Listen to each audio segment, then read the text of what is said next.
बिस्मिल्लाहिर्रहमानिर्रहीम। अस्सलामु अलैकुम वरहमतुल्लाहि वबरकातुहू। स्टूडेंट्स कैसे हैं आप सब?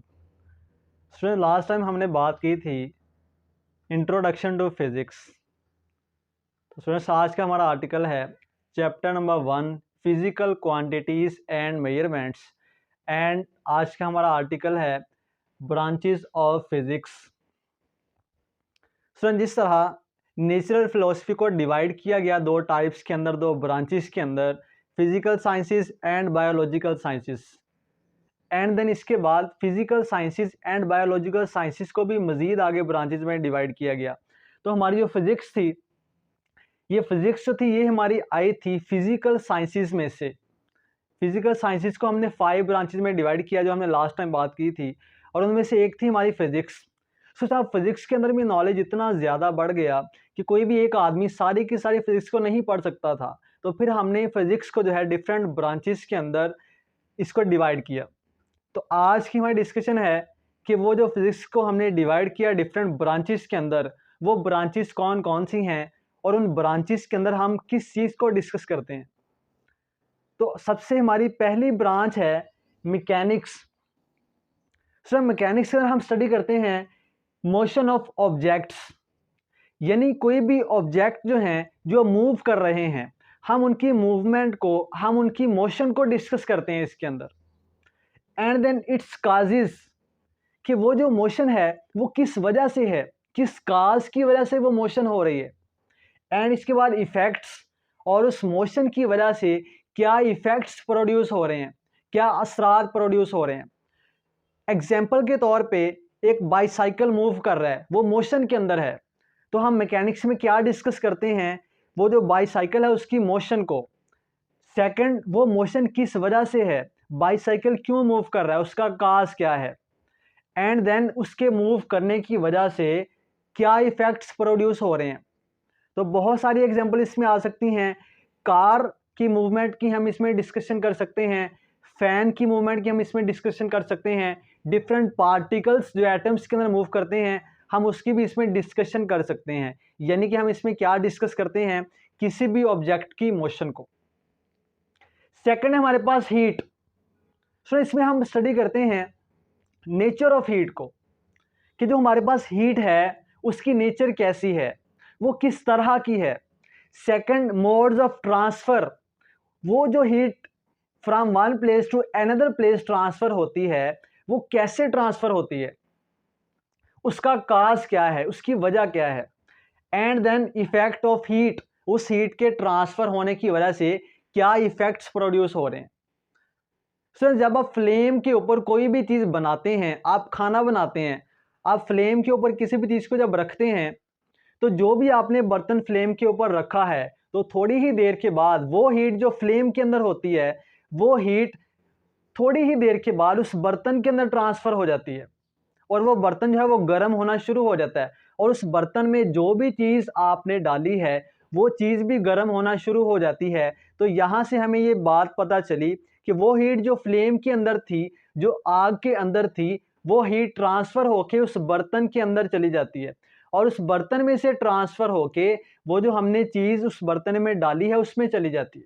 तो ये जो ट्रांसफॉर्मेशन ऑफ हीट है इसको हम डिस्कस करते हैं हीट के अंदर। हीट कैसे ट्रांसफ़र हो रही है और हीट ट्रांसफ़र होने की वजह से क्या इफेक्ट्स पैदा हो रहे हैं। इसके बाद हमारे पास है साउंड। सो साउंड के अंदर हम डिस्कस करते हैं physical aspects of sound.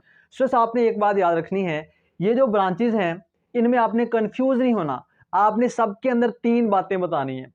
First of all आपने उसकी नेचर के बारे में बताना है कि हम इसमें नेचर को स्टडी करते हैं, जैसे हमने हीट में बात की कि हम नेचर ऑफ हीट को डिस्कस करते हैं। इसी तरह साउंड में हम फिजिकल एस्पेक्ट्स का मतलब होता है नेचर, नेचर को स्टडी करना। तो फिजिकल एस्पेक्ट्स लिख लें या नेचर लिख लें। तो साउंड में हम क्या डिस्कस करते हैं, physical aspects of sound waves, जो साउंड प्रोड्यूस हो रही है वेव की फॉर्म के अंदर, उसकी नेचर कैसी है, उसके फिजिकल एस्पेक्ट्स क्या हैं, एंड देन उसकी प्रॉपर्टीज क्या हैं, वो जो साउंड है उसकी क्या खसूसियात हैं, एंड देन वो जो साउंड है उसके क्या इफेक्ट्स हैं।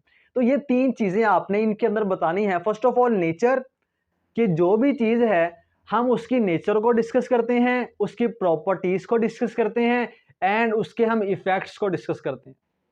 इसके बाद लाइट है, तो स्टूडेंट लाइट में भी हम यही चीजें डिस्कस करेंगे। First of all physical aspects of light या नेचर ऑफ लाइट, कि लाइट की नेचर कैसी है। एंड देन हम इसमें प्रॉपर्टीज ऑफ लाइट, के लाइट की क्या खसूसियात हैं, क्या प्रॉपर्टीज हैं, इसको डिस्कस करते हैं। And then effects of light, के लाइट के क्या इफेक्ट्स हैं। तो सर ये जो ब्रांचेज हैं ये मोस्ट कॉमन ब्रांचेज हैं, ये आम ब्रांचेज हैं। तो इसके बाद जो हम डिस्कस करेंगे ये हमारी मॉडर्न ब्रांचेज हैं, जो आज के दौर की ब्रांचेज हैं, जो जदीद दौर की ब्रांचेज हैं। तो उसमें फर्स्ट ऑफ ऑल है हमारे पास इलेक्ट्रिसिटी एंड मैग्नेटिज्म। तो इसमें हम क्या डिस्कस करते हैं, हम इसमें पढ़ते हैं चार्जेस एट रेस्ट। चार्जेस कब रेस्ट पे होते हैं, चार्जेस इन मोशन और चार्जेस मोशन में कब होते हैं, और चार्जेस जब रेस्ट पे होते हैं तो उनकी क्या प्रॉपर्टीज होती हैं, उनके क्या इफेक्ट्स होते हैं, और चार्जेस जब मोशन में होते हैं तो उस वक्त उनकी क्या प्रॉपर्टीज होती हैं और उस वक्त उनके क्या इफेक्ट्स होते हैं। तो ये हम सारी बातें डिस्कस करते हैं इलेक्ट्रिसिटी एंड मैग्नेटिज्म। एंड हम इसमें चार्जेस का मैग्नेटिज्म के साथ क्या रिलेशन है इसको डिस्कस करते हैं। इसके बाद हमारे पास एटॉमिक फिजिक्स। इसमें हम एटम के स्ट्रक्चर को डिस्कस करते हैं कि एटम का स्ट्रक्चर कैसा है, एटम की साख्त कैसी है, एटम की बनावट कैसी है, एटम किस चीज से मिलकर बना है। एंड देन इसमें हम प्रॉपर्टीज ऑफ एटम्स को डिस्कस करते हैं कि वो जो एटम हमारे पास मौजूद है उसकी क्या प्रॉपर्टीज हैं, उसकी क्या खसूसियात हैं। इसके बाद हमारे पास न्यूक्लियर फिजिक्स। तो इसमें हम पढ़ते हैं प्रॉपर्टीज ऑफ न्यूक्लियाई। एटम के अंदर जो न्यूक्लियस होता है, जो न्यूक्लियाई होता है, उस न्यूक्लियाई की क्या प्रॉपर्टीज हैं उसको हम डिस्कस करते हैं न्यूक्लियर फिजिक्स के अंदर। और उस न्यूक्लियाई का क्या बिहेवियर है, और जो उस न्यूक्लियस के अंदर, उस न्यूक्लियाई के अंदर जो पार्टिकल्स हैं, जो इलेक्ट्रॉन्स, प्रोटॉन्स, न्यूट्रॉन्स, क्वार्क्स हैं, हम उन स्मॉलेस्ट पार्टिकल्स की डिस्कशन करते हैं न्यूक्लियर फिजिक्स के अंदर। तो इसके बाद हमारे पास प्लाज्मा फिजिक्स। तो प्लाज्मा जो है ये मैटर की फोर्थ स्टेट है। मैटर की हमने 3 स्टेट्स पढ़ी थी, सॉलिड, लिक्विड एंड गैस। तो जो प्लाज्मा है ये फोर्थ स्टेट ऑफ मैटर है। तो प्लाज्मा फिजिक्स के अंदर हम पढ़ते हैं production and properties of ionic state of matter or fourth state of matter. तो जो प्लाज्मा है, जो मैटर की फोर्थ स्टेट है, इसको हम आयनिक स्टेट ऑफ मैटर भी कहते हैं, क्योंकि ये मैटर की आयनिक स्टेट होती है। तो इसमें हम पढ़ते हैं कि ये जो मैटर की आयनिक स्टेट है इसकी प्रोडक्शन कैसे होती है, ये मैटर आयनिक स्टेट में कैसे चला जाता है और इसकी क्या प्रॉपर्टीज हैं। तो ये हम डिस्कस करते हैं प्लाज्मा फिजिक्स के अंदर। इसका हमारे पास है जियो फिजिक्स। तो स्टूडेंट्स पहले भी मैंने आप लोगों को बताया था कि जियो का मतलब होता है अर्थ।